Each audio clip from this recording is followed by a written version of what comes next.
सुगंधा और उसकी सास कांता के बीच एक अजीब सी जंग रहती थी। ये जंग थी किचन में कौन ज्यादा अच्छा काम करेगा और घर के सदस्यों के दिल जीतेगा। और उनकी इस जंग में हमेशा कुर्बान होते थे उनके दोनों पति। कैसे? आइए देखते हैं इस किचन पॉलिटिक्स की कहानी में। एक दिन किचन में, माँ जी आज मैं बना रही हूँ मेथी की सब्जी। इस खाने से घर वालों के पेट की सारी समस्या खत्म हो जाएगी। और मैं बना रही हूँ तड़के वाली छाछ, जिसे पीते ही गैस की समस्या कभी नहीं होगी। दोनों अपने अपने खाने को लेकर टेबल पर पहुंच जाती हैं। तभी सुगंधा के ससुर उसकी बनाई सब्जी की तारीफ कर देते हैं। अरे वाह, मेथी की सब्जी भी बनी है, बड़ी ही स्वादिष्ट है। वाह बहू वाह। अरे बहू, लेकिन इसमें इतनी सारी मेथी बर्बाद करने की क्या जरूरत थी? देखिए माँ जी, ये तो वो मेथी है जो आप रात में भिगोकर सुबह उसका पानी पीती हैं, और जो मेथी फेंक देती हैं उसी से मैंने ये सब्जी बनाई है। अरे वाह बहू, तुमने तो बड़ा ही समझदारी का काम किया। बस अब क्या था। कांता जी का तो मानो ये सुनकर खून ही सूख गया। वो फैसला कर लेती है कि किसी भी तरह वो अपने खाने की तारीफ लेकर ही रहेगी और सुगंधा को किचन में उसकी कमियां गिनाएगी। कांता फ्रिज खोलकर देख रही होती है और फिर सुगंधा से कहती है, अरे बहू ये क्या, पूरा फ्रिज गंदा पड़ा है। तभी वहाँ सुगंधा का पति आ जाता है।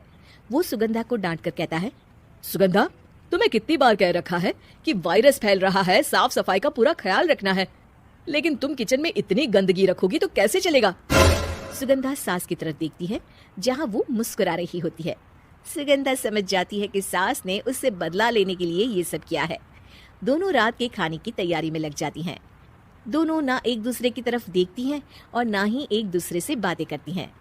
रात को खाने की टेबल पर एक एक कर दोनों कई तरह के अलग अलग व्यंजन टेबल पर लगा देती हैं और अपने अपने पति के पास जाकर खड़ी हो जाती हैं।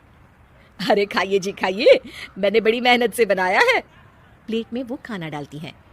सुगंधा भी दोनों की प्लेट में खाना डालते हुए कहती है, बड़ी ही मेहनत लगी है इस खाने को बनाने में। हाँ, दोनों को ना चाहते हुए भी सारा खाना खाना पड़ता है।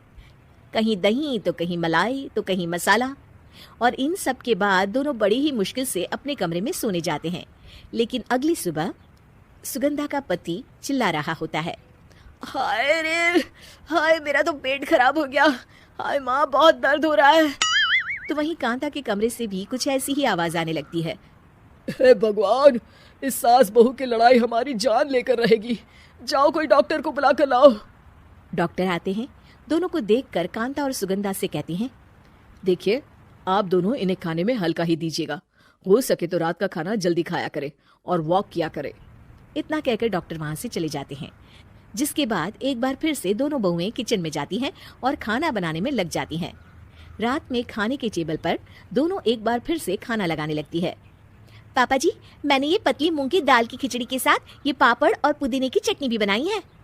अरे बहू, अभी अभी बेचारे पेट की बीमारी से गुजरे हैं, इतना भारी खाना तो डॉक्टर ने भी मना किया है ना। देखिए मैंने आप दोनों के लिए सूप बनाया है। और दोनों उन लोगों की प्लेट में खाना डालने लगती हैं। तभी दोनों एक साथ बोल पड़ते हैं, बस करो, हमें माफ करो, हमें नहीं खाना इस घर में, ना खिचड़ी और ना ही सूप। हम इंसान हैं, एक वक्त में एक ही खाना खा सकते हैं। बस करो, हमें माफ करो, हमें नहीं खाना इस घर में, ना खिचड़ी और ना ही सूप। हम इंसान हैं, एक वक्त में एक ही खाना खा सकते हैं। इतना कहकर वो दोनों वहां से चले जाते हैं। कहानी का अंत। आप लोग उम्मीद कर रहे होंगे कि अंत में सब ठीक हो जाएगा। नहीं जनाब, अगर सास बहू के बीच सब ठीक हो जाए तो आप ये सीरीज देखे ही क्यों? तो मजा लीजिए इस चैनल में सास बहू से जुड़ी कहानियों का, क्योंकि ये ऐसा रिश्ता है जिसकी मिठास उसकी खटास में हमेशा ज्यादा ही रहती है।